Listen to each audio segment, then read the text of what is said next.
Hi everyone, welcome to the online session of class 5 subject science. Our today's topic is good health. This video is in continuation with the previous one. Today we will be covering the following topics. First, what is a disease? Diseases are classified into two, communicable and non-communicable diseases. We'll talk separately about communicable diseases, their mode of transmission, then preventive measures. Then for non-communicable diseases, their causes and symptoms and preventive measures. To start with, diseases. Now, what is a disease? Disease is a condition when the body or its parts do not function normally. A person suffering from a disease becomes sick and weak. It can affect any part of the body. Now, disease can occur due to various reasons. Depending on these, diseases can be classified into two, communicable diseases, also known as infectious diseases, or non-communicable diseases, or deficiency diseases. Let us take them one by one. First, communicable or infectious diseases. As the name suggests, infectious means which can infect. We get when we get infected from somebody else. So we can say that diseases that spread from one person to another, they are known as communicable diseases. These diseases are caused by very tiny organisms called germs. Now there are different types of germs like bacteria, viruses and protozoa. Bacteria can cause diseases like typhoid, plague, cholera, tuberculosis. Similarly, virus can cause diseases like polio, chickenpox, measles, mumps, and even common cold. Then protozoa, they cause diseases such as malaria or amoebic dysentery.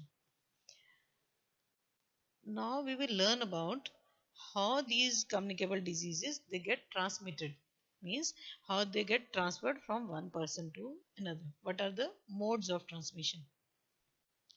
First we'll talk about air. Now coughing or sneezing by a person releases germs into the air. When a healthy person breathes this air, germs enter his or her body. Now these germs then cause various diseases such as common cold or influenza or whooping cough. Therefore, we should always cover our nose and mouth with an handkerchief while coughing or sneezing.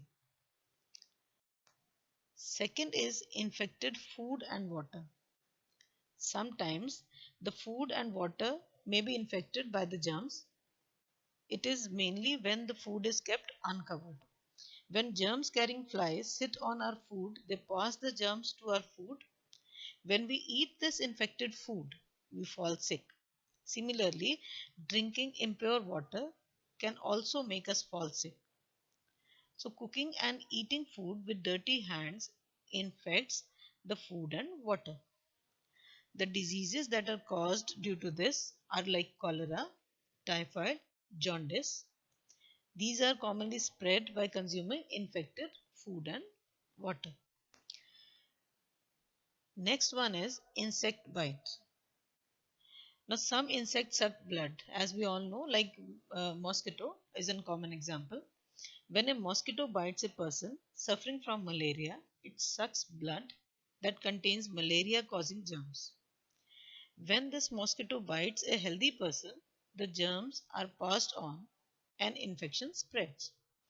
Diseases such as malaria, plague, yellow fever, dengue, these spread from the bites of insects like rats or fleas or bugs. Now, fourth important mode of transmission is direct contact. Direct contact means when we come close in contact with that person. The clothing and other articles used by a sick person also carries germs. When a healthy person comes in contact with these, the germs may enter his or her body. These germs can cause diseases. That's why we have heard people saying that whenever there is a patient in the house, we should regularly change their beddings or bed sheet or clothes. Even in hospitals, we see the nurses, they keep changing the cloth of the patient. The bed sheet is regularly changed. Then they are, if they can't bath, sponging is done just to remove the germs from the body. So these are the different modes of uh, transmission of diseases. These are the list of the diseases and their different modes of transmission. Just read the name of the diseases and how they get spread.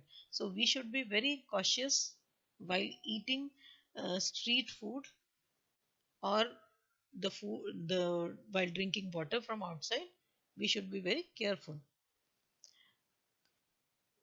Now, prevention of communicable diseases. How we can prevent? First is maintain hygiene. Hygiene means to keep our surroundings clean. Keep yourself and surroundings clean. Always wash your hands before eating anything. Keep the garbage also covered. The practice of keeping yourself and your surroundings clean is called hygiene. And most important, that use disinfectants in the house to kill germs. Disinfectants like we use harpic or spray different while mopping also we add some liquid into the phenyl, that is to kill the germs. These are disinfectants.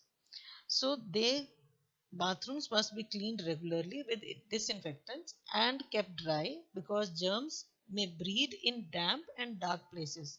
That's why we hear the advertisement of cleaning, keeping the coolers dry, so that mosquitoes do not develop. Now, a natural disinfectant is sunlight. Always allow sunlight to enter your house. Then keep all your bed linens or mattresses or upholsteries clean to avoid the growth of germs. That's why we keep changing our bed sheets also. Store water in clean covered containers. Boil or purify drinking water.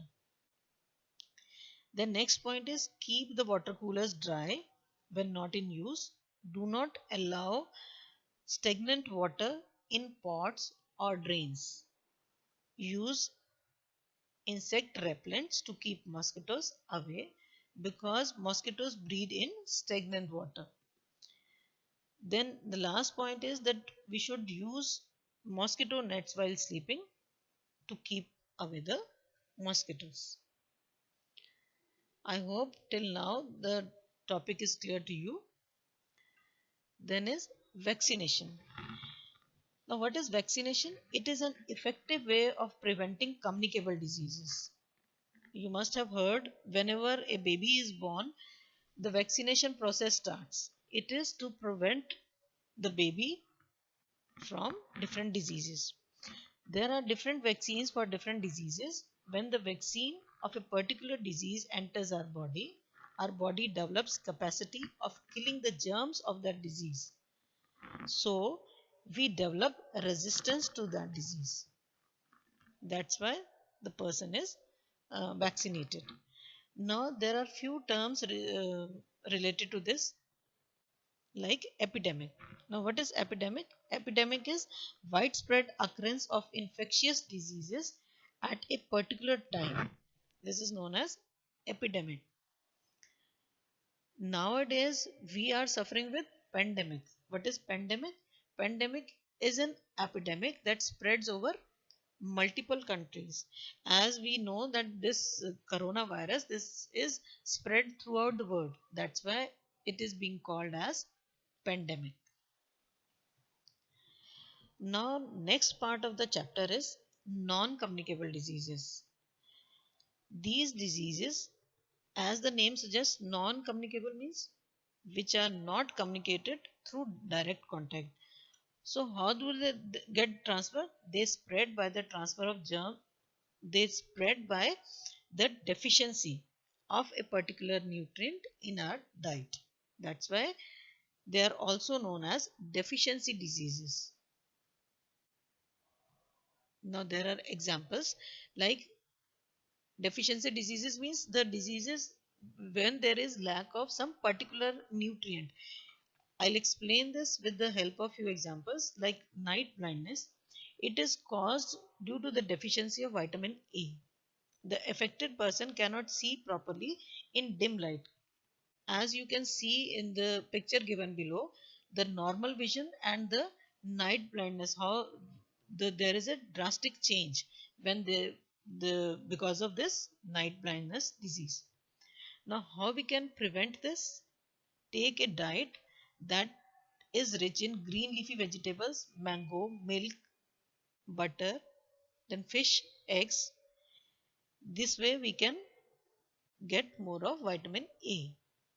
Similarly, next example, berry.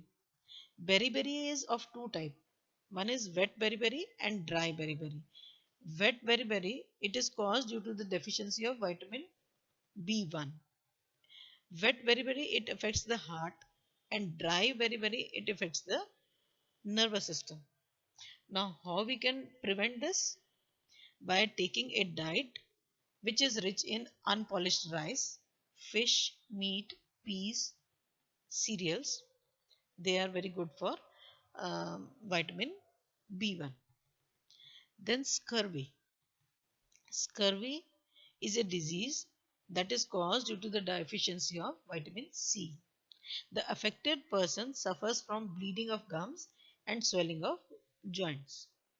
Now, to avoid this disease, we should take lot of green vegetables, then sprouts, and most importantly the citrus fruits like oranges and amla.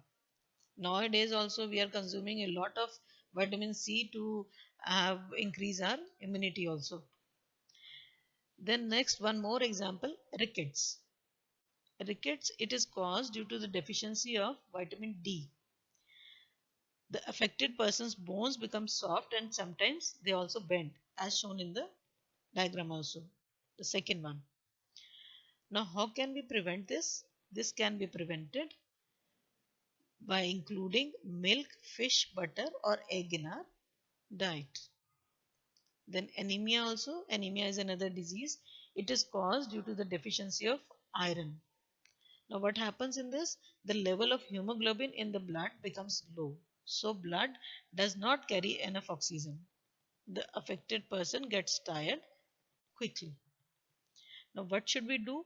Take more of green leafy vegetables and fruits. Jaggery is also a good source to improve iron. So through these examples, let's take one other example like osteoporosis. It is a common disease these nowadays in elder persons, especially we see this is due to the calcium of deficiency of calcium. The bones become very weak. Now for that also we need to take more of milk and leafy vegetables. In the diagram we have one more goiter. Goiter, it is caused due to the deficiency of iodine. Now as a result the neck region swells up. For this we should take iodized salt. You must have seen in the ads also, the on the packet of salt it is written iodized salt. So it is required to overcome the deficiency of iodine. So we see that in general we see that if we eat more of leafy vegetables, milk products and fruits, we can keep ourselves healthy. So all these diseases can be avoided, especially non-communicable. I'm talking about non-communicable diseases can be prevented by taking more of green leafy vegetables, fruits, and milk products. So these are the preventive measures. It means that we need to eat a balanced diet, a healthy diet. There are other points also written like how can we prevent non-communicable diseases? Take regular exercises and then regular checkups are also required. Then only we will come to know about different if we have any deficiency of any particular nutrient. I hope the topic is clear to everyone. Today we have talked about communicable and non-communicable diseases and the reasons and the preventive measures. I hope through this video and different pictures, the topic is very clear to everyone. There is one more difference between communicable and non-communicable, that how these spread and how they affect our different body parts. So bye for now, class. Stay healthy, eat healthy. That's all for today.